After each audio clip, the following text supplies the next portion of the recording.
जय हरी विठ्ठल विठ्ठलाचं नाव ऐकल्यावरती ना देवशीला सांगायलाच लागत नाही की टाळ्या वाजव, ती लगेच टाळ्या वाजवायला लागते. आता सकाळच्या ना कामाची खूप घाई असते, पण त्यातलं माझं हे फेवरेट काम. आता हे काम नाही तर देव आपल्याकडून सेवा करून घेतात, तर ही देवाची सेवा आहे, पण हे करायला मज्जा येते. तसं तर रोज रोज मी हे काही करत नाही, पण एखाद दिवशी येतं माझ्या वाटेला. त्यानंतर ना पटकन चहा ठेवून घेतला, कारण की खूप सारी कामं पेंडिंग होती, त्यासाठी एनर्जी पाहिजे होती. मग पहिल्या चहा घेतला, चहाने माझी एनर्जी ड्रिंक घेतली आणि त्यानंतर सुरुवात केली. आता मी ना 2x स्पीडने सुरुवात केली, कारण की कामं पटपट आवडली ना की मला देवशीला घेता येतं. आता इथे मी ना देवशी करत करत सगळे काम आवरून राहिले.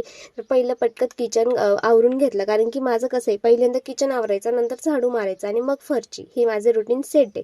त्यानंतर सगळे हे कामं झाली आणि हे ना कधी कधी असणारं काम आहे माझं, ते म्हणजे इस्त्री करणं. पण इस्त्री करायला काढलं की मी सगळे कपडे एकसाथ इस्त्री करून घेते. देवशी मॅडम झोपल्यानंतर मी हा बेड आवरते, कारण की ना मॅडम लगेच ह्या उशा काढून टाकता. आणि तुम्ही जे उशीचं कवर आहे जे स्टिच केलेलं नसेल ना, तर ही ट्रिक माझी नक्की वापरा, याने ते एकदम प्रॉपर सेट राहतं.